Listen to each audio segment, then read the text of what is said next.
소상공인 기준에 이제 부합하면 자금 활용이 가능합니다. 되게 좋네요. 네네. 단점은 뭐가 있나요? 단점이요? 어떤 기업이 좀 이제 적당한지 보면 네.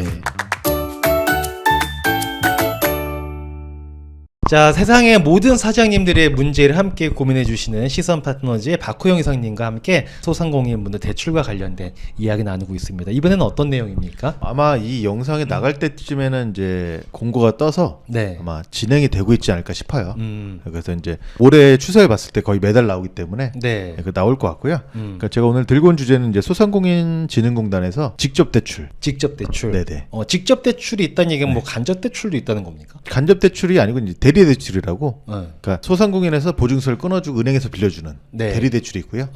이거는 이제 소상공인진흥공단에서 자체적으로 자기 주머니에서 돈 그쵸. 내보내는 대출. 네네. 네. 그러니까 보증서가 없는 거죠. 네네. 네. 그래서 보증서가 없기 때문에 이제 나오는 듯이 보면 소상공인진흥공단에서 직접 대출을 해줘요. 네. 네. 직접 해준다는 건 이제 보증서를 안 끼고 해준다는 거죠. 네. 그래서 보증료도 없어요. 좋네요. 네. 그리고 보증서 담보가 아니기 때문에 흔히 많이 들어보셨을 건데 중복 보증이라고 있어요. 보증서를 여러 개 쓰면 안 돼요. 네. 여러 개 쓰면 다음 보증서를 끊어준 데서 네. 추가적인 대출을 안 해줘요. 어허. 네. 그래서 그런 거에 또 이제 장점이 있고 또 중도 상환 수수료가 없기 때문에 직접 대출이라 중동상환 수수료가 없는 거예요? 예, 그렇죠. 네. 그리고 유동성 확보에 또 적합하고 그리고 거의 대부분의 자금들이 7년 이내의 기업들한테 이제 좀 유리한 쪽이 있거든요. 근데 이거는 업력이 뭐 20년 된 기업들도 네. 네, 신용 등급과 소상공인 기준에 이제 부합하면 자금 활용이 가능합니다. 되게 좋네요. 네네. 근데 항상 좋은 것만 있지 않고 단점도 있기 마련이잖아요. 단점은 뭐가 있나요? 단점이요? 한도가 작다라든지 뭐 금리가 높다라든지. 다 보고 오셨나요? 아니요.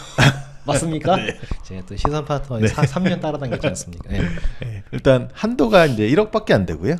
그렇구나. 그게 좀 안타깝긴 하죠. 네. 그래도 이제 그게 어디요? 자금 활용해 좋고 그럼 어떤 기업이 좀 이제 적당한지 보면 네. 보시면 딱 명확해요. 상시 근로자 5인 미만. 좀 작은. 네. 그리고 업체들. 그 제조업이나 건설업, 운수업, 광업 이런 데는 10인까지는 봐줘요. 그러니까 보통 제조업이 많이 있으시니까 네. 제조업 같은 10인까지는 이제 이 자금을 신청할 수가 있죠. 예를 들어서 제조업 말고 뭐 네네. 네일 아트를 하는 분이 계실 수 있잖아요. 네네네. 직원 한 3명 두고 네네. 해당되는 건가요? 일단 여기 자금의 종류가 몇 가지가 있는데 네. 그 중에 해당이 되면 또 돼요. 다 되는 건 아니고요. 그래서 들어가서 보면 그런 건 다 확인 다 가능한 나오죠. 거죠. 네네. 또 확인하기 어려우면 또 저희한테 연락 주시면 네네. 박효영 선생님 좀 도움 주실 네네. 거죠. 그러니까 저거만 아니면 돼요. 네. 유흥 향락, 뭐 전문업종, 금융업, 보험업, 부동산업 빼고는 다 된다고요. 네네. 대신에 조건이 하나 더 붙는다는 거. 네, 그거는 세부적으로 웬만하면은 작은 업체들은 거의 다 된다고 보면 네, 된다. 맞습니다. 네. 네. 그리고 이제 보면 어떤 자금이 있냐 보면 이제 소상공인 특화 자금이라서 제조업이 이제 활용할 수 있는 자금이 있어요. 네. 그러니까 제조업만 활용할 수 있는 자금. 네. 그리고 성장 촉진은 이제 3년 이상 된 업체 중에서 네. 자동화 기기를 이제 도입하거나 도입 예정 중인 업체. 뭐가 네네. 있을까요? 키오스크. 네, 그런 업체들. 그럼 예를 들어서 카페 하는 네네. 사장님이 네네. 키오스크 들이면 네. 해당이 되는 건가요? 가능하죠. 그러니까 키오스크가 있고 3년 이상인 업종들이면 요 네. 자금을 활용할 수가 있어요. 좋습니다. 그리고 올해 최근에 나온 자금인데 원래 이게 없었거든요. 네. 스마트 자금이라고 있어요. 좀 스마트해야지 주는 자금인 것 같아요. 네. 그래서 그 중에 하나는 아까 좀 전에 말씀드렸던 도소매업. 네. 이 보통 이제 전자상거래로 이제 거래를 많이 하시는 경우도 있잖아요. 네. 온라인으로 판매하시는. 네. 네, 그런 분들은 스마트 자금 좀 적합해요. 일반 도소매는 안 되는데 그렇죠.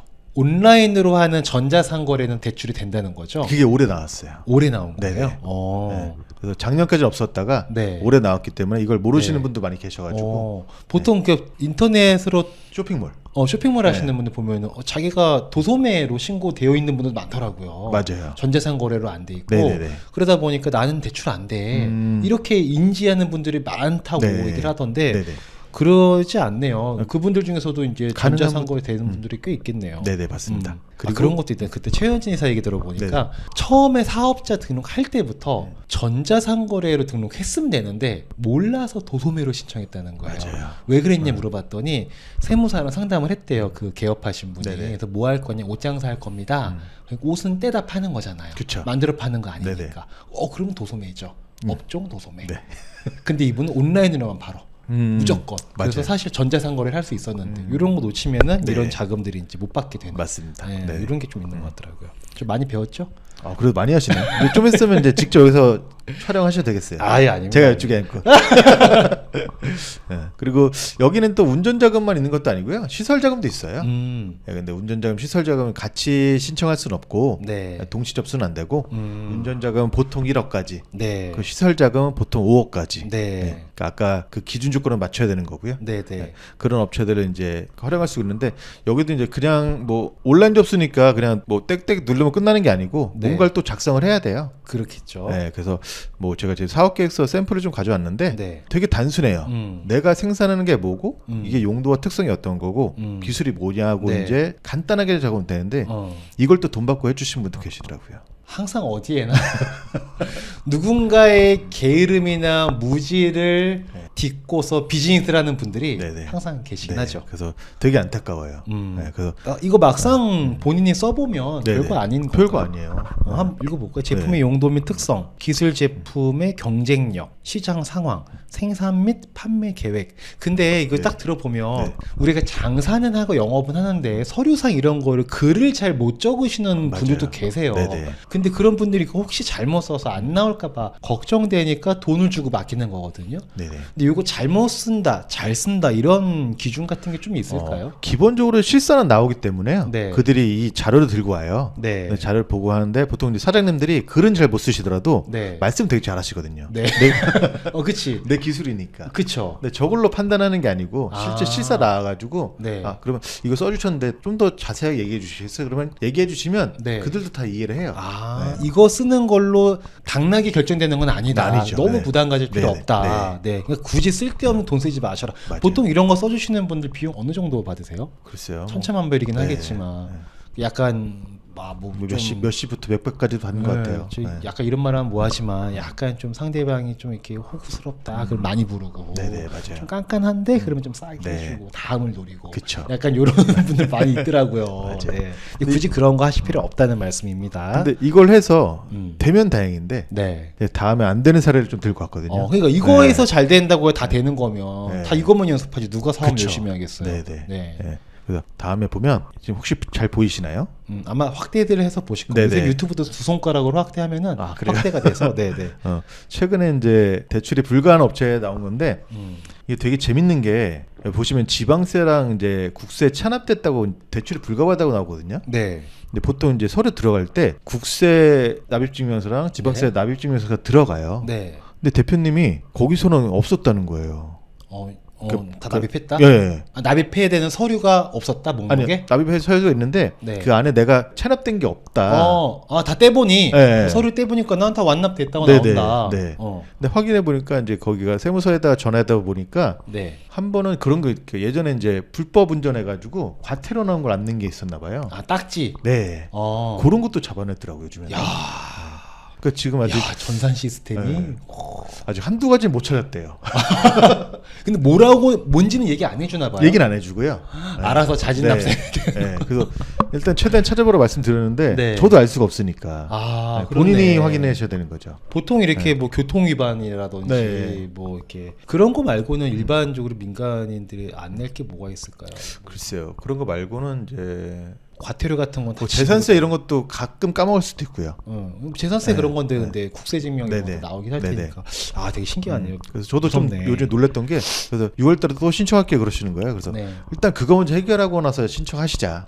네. 그치 굳이 신청하는 해봤자 의미가 또 없죠. 떨어지니까. 네. 네. 그래 이런 거 하면서 나 스스로를 좀 돌아보고 그렇죠. 좋은 계기로 이게 긍정적으로 왜냐면 최근에 그 네. 연달아서 했던 기억이 있는데 네. 두 번 다 이제 첫 번째 게 해결했다고 했는데 두 번째 또 그런 거예요.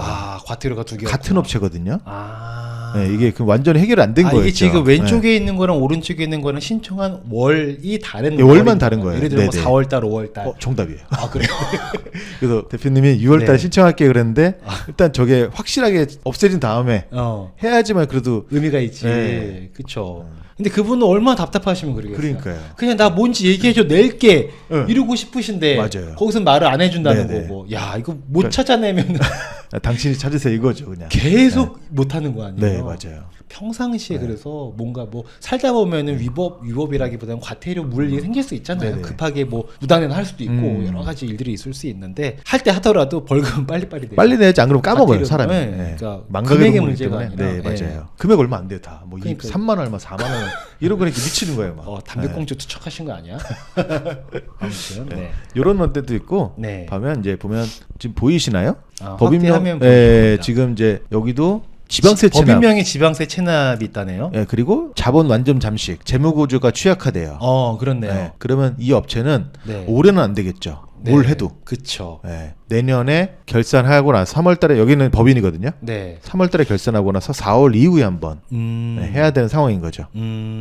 지방세 체납은 알고 계실 테고, 네네. 그거는 뭐 내면 되는 건데 네네. 간단한 문제일 거고 돈의 문제인 거고, 그 다음에 재무구조가 취약하여라고 하니 네네. 재무구조 취약의 기준이 뭔지도 알아야겠네요. 그렇죠. 항상 시선 파트너즈가 얘기해 주는 게 어떤 걸 원할 때는 그거를 통과할 수 있는 기준 선이라는 게 있다. 네네. 그게 뭔지 알아야 거기에 맞춰서 준비할 수 있다라는 네. 걸 주장을 해주시잖아요. 근데 이분 사례들 보면 지금 그 선이라는 걸 통과를 못 하신 거지. 맞아요. 그게 뭐냐? 네. 그걸 이제 그거 찾는 것부터가 시작이겠네요. 그렇죠. 찾고 네. 이제 다음에 결산할 때 그거를 이제 반영해서 하면 그 다음부터 저런 이제 코멘트가 안 나오겠죠. 그렇네. 지방세 네. 다 납부하시고 네네. 이렇게 하나하나 만들어가는 네. 거네요. 네. 당장 뭐 급한 건 마음은 알겠는데 어차피 저희 상황이 이러니까 그렇죠. 지금은 조금 더 빠듯하게 하더라도 그렇게 좀 준비하시는 게 좋고, 마지막 있는 사진은 이제 센터 접수 대기돼 있잖아요. 네네. 저기는 이제 다 잘 돼 있어요. 그래서 실사까지 왔다 갔고 네. 지금 작은 배정 기다리고 있는 업체. 저러면 깔끔하죠. 기분도 그쵸. 좋고. 그렇죠. 네. 이렇게 딱 심사기관과 센터 접수 대기 그러면 보통은 이제 대출이 시행될 거라고 보면 되나요? 금액에 이제 차이는 있겠지만 뭐 매출이나 이제 기존에 쓰은 대출 감안해서 나오는 네. 게 있겠지만 뭐 최대 1억까지니까 뭐 매출이 막 100억이면 1억 당연히 나오겠죠. 근데 매출이 뭐 애중간하다. 네. 그러면 1억이 조금 안 나올 수도 있고. 7, 8천 나올 수도 네, 있고. 그럴 수도 있고. 일단 나오긴 나온다. 네, 나오긴 나오는데 금액의 네. 차이는 있을 뿐이다. 네. 그래서 일단 지금 그리고 그 다음에는 이제 아까 말씀드렸던 중에 이제 제조업이 이제 소상공 특화 자금이라는 게 있는데, 제조업 중에서도 이제 저희가 외주 생산하는 제조업이 있어요. 네.